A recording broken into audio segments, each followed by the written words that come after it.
और ये बात मैं बोल रहा हूं, मतलब जो आज भी दिल्ली विश्वविद्यालय में ठेके पर प्रोफेसर हूं, एडहॉक टीचर। देश भर के लोग समझते हैं कि दिल्ली विश्वविद्यालय में प्रोफेसर है, और मुझे पता है कि जितना बोल रहे हो उसका खामियाजा क्या भुगतना पड़ेगा। जब प्रोफेसर छोड़िए, वाइस चांसलर और प्रिंसिपल झंडे वालान से तय हो रहे हो, वो हमारे आप को देख करके, जब कुलपति ही विचारधारा देखकर बनाए जा रहे हैं तो नियुक्तियां किस आधार पर होंगी, इसके बारे में और कुछ कहने की जरूरत नहीं। लेकिन जब हम बात करेंगे भगत सिंह और अंबेडकर की, जब हम बात करेंगे शिक्षा की, जब हम बात करेंगे संविधान की, तो मुझे लगता है इन सब का तकाजा यह है कि बिना डरे इस बात के लिए सच बोला जाए कि आपकी नौकरी रहेगी या जाएगी, आप कल को प्रोफेसर बचेंगे या नहीं बचेंगे। इससे ज्यादा बड़ी बात यह है कि कल को भारत का संविधान बचेगा या नहीं बचेगा।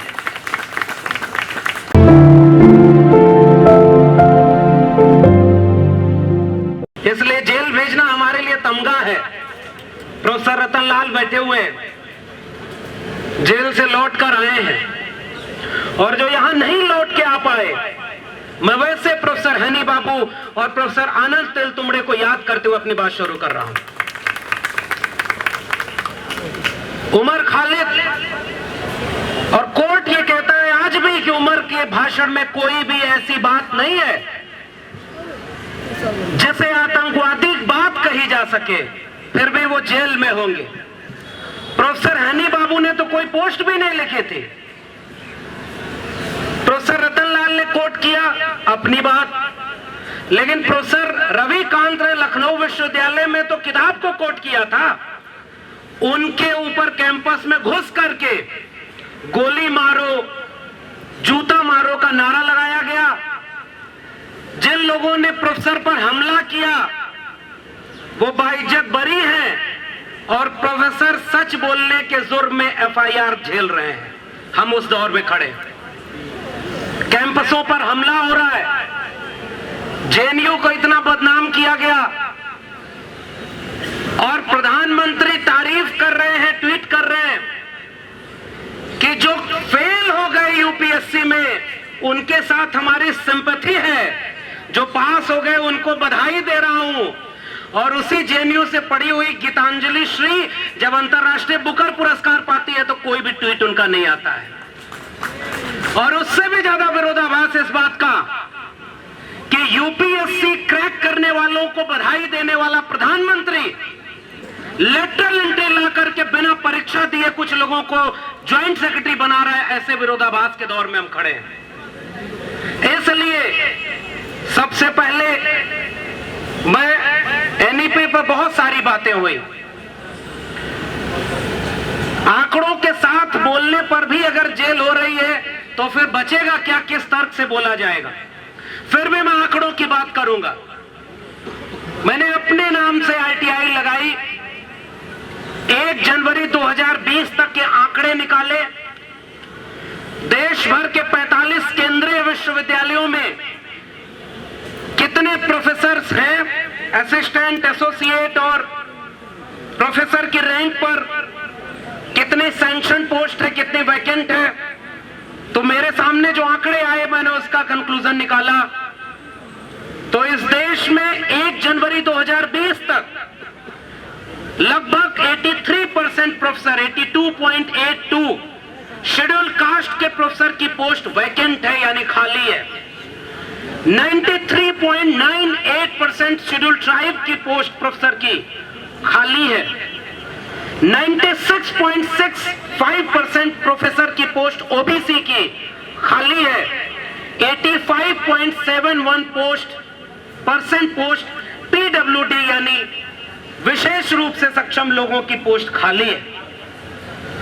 एसोसिएट प्रोफेसर में जाएंगे तो लगभग 90 से 95% ये रिजर्व कैटेगरी की सीटें खाली है। असिस्टेंट प्रोफेसर में थोड़ी बहुत भर्तियां हो पाई।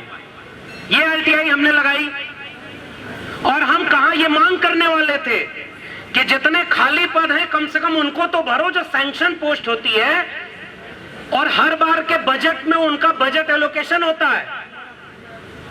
वो लोग भले उनकी डिग्रियां फेक हो, लेकिन वो साजिश करने में माहिर है, इसलिए जितने खाली पद थे उन्हें खत्म करने की पॉलिसी बना दी और उसका नाम दिया नई शिक्षा नीति 2020। न रहेगा बांस न बजेगी बांसुरी, न बचेंगे ये खाली पद और न आप इन पर नियुक्ति की बात करेंगे। हम तो पढ़ लिख करके यहां तक आ गए, 300 रुपया फीस थी इलाहाबाद विश्वविद्यालय की, 5000 रुपए में पूरी पीएचडी कर डाली दिल्ली विश्वविद्यालय से, तब जाकर के हम यहां खड़े हो गए और 12 साल से एडहॉक प्रोफेसर, ठेके पर प्रोफेसर बने। मैं जानता हूं कि अगर हम आज ये नहीं बोले तो कल को न तो ये 300 रुपए फीस किसी विश्वविद्यालय की होगी और न हमारे जैसा कोई व्यक्ति गांव के खेत खलिहान से निकलकर मजदूरी और किसानी करने के बाद आकर के किसी विश्वविद्यालय में न तो रिसर्च कर सकता है न प्रोफेसर बन सकता है। इसका दस्तावेज का नाम है नई शिक्षा नीति। इसलिए हमें बोलना पड़ेगा, इस शिक्षा नीति ने क्या तय किया है। न्यू एजुकेशन पॉलिसी नहीं है ये, no education for people, no education for poor, ये इसका नाम है। इसलिए मैं इसको नई शिक्षा नीति नहीं कह रहा हूं। किस बात की शिक्षा? शिक्षा का मतलब क्या? ढेर सारी बातें पूर्व के वक्ताओं ने बहुत सारी कही है। इन्होंने कहा कि हम बोर्ड एग्जाम के दबाव को कम करेंगे, हम ग्रेडेड सिस्टम लाएंगे और स्कूल का जो पूरा पैटर्न था सेकेंडरी, मिडिल, प्रिपरेटरी और फाउंडेशन के नाम पर बदलेंगे। आंगनबाड़ी के लोगों और प्राइमरी स्कूल के शिक्षकों के दबाव को कम करेंगे। मैं जिस उत्तर प्रदेश से आता हूं, वहां उत्तर प्रदेश में आजकल बहुत खुदाई हो रही है। उसी खुदाई से निकली गई चीज को पढ़ने के लिए प्रोफेसर रतनलाल जेल में गए और कोर्ट ने यह कहा कि अरे भाई तय ही नहीं है कि वो है क्या और तुम इसके नाम पर जेल में भेज रहे हो। उस प्रदेश में शिक्षा के हाल ये है कि एक नई पॉलिसी बनाई गई है। एक तो प्राइमरी स्कूल के मास्टर को समय पर सैलरी नहीं दी जाएगी और उत्तर प्रदेश में प्राइमरी स्कूल का मास्टर पढ़ाए न, इस बात को सुनिश्चित करने के लिए इतना काम उसके ऊपर दे दिया गया है। कोई गणना करानी है तो कराओ, वैक्सीन लगानी है तो लगाओ, कोई काम सरकारी आदेश आया गांव गांव जाओ, पढ़ाने के इतर सारे काम करेंगे। और उनका एक फरमान बेहद खतरनाक है कि जिस स्कूल में विद्यार्थी कम हो गए वहां से टीचर सरप्लस हो गए, ज्यादा हो गए, तो दूसरे विद्यालय में उसी स्कूल के टीचर को भेज दिया जाएगा। यानी नए शिक्षकों की भर्ती नहीं होगी। फिर भी भर्ती हुई पिछले कार्यकाल में 69,000 शिक्षकों की भर्ती। राष्ट्रीय पिछड़ा वर्ग आयोग ने कहा कि उसमें आरक्षण को खत्म करके भर्ती की गई है। 27% आरक्षण की बजाय 3.81% आरक्षण ओबीसी को मिला।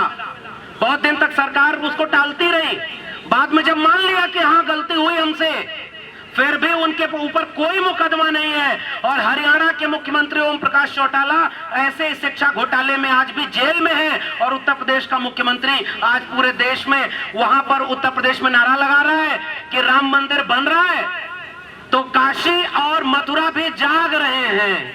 वो उकसा रहा है कि मंदिर और मस्जिद की सियासत चलती रहे। इसलिए मैं ऐसी शिक्षा नीति की आलोचना कर रहा हूं। त्रिभाषा फार्मूला की बात की गई।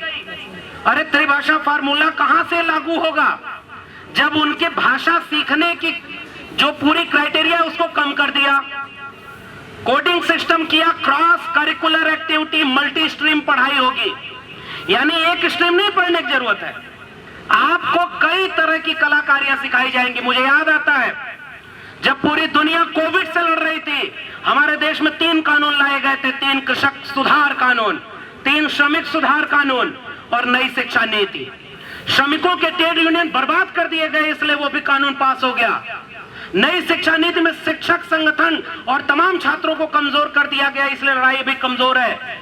लेकिन किसान समझ गए कि वो तीनों कानून उनके सुधार के नहीं है, वो उनके फसलों और नस्लों को बेचने वाले कानून है। इसलिए उन्होंने सड़क पर हंगामा किया और तीनों कानून वापस हुए। मुझे लगता है कि नई शिक्षा नीति इसलिए वापस हो जानी चाहिए क्योंकि वो आपके फसलों नस्लों के साथ आपके बच्चों के भविष्य को खत्म करने वाली है। मैं एक आंकड़ा पेश करके, चूंकि वक्त नहीं है, मैं अपनी बात खत्म करूंगा।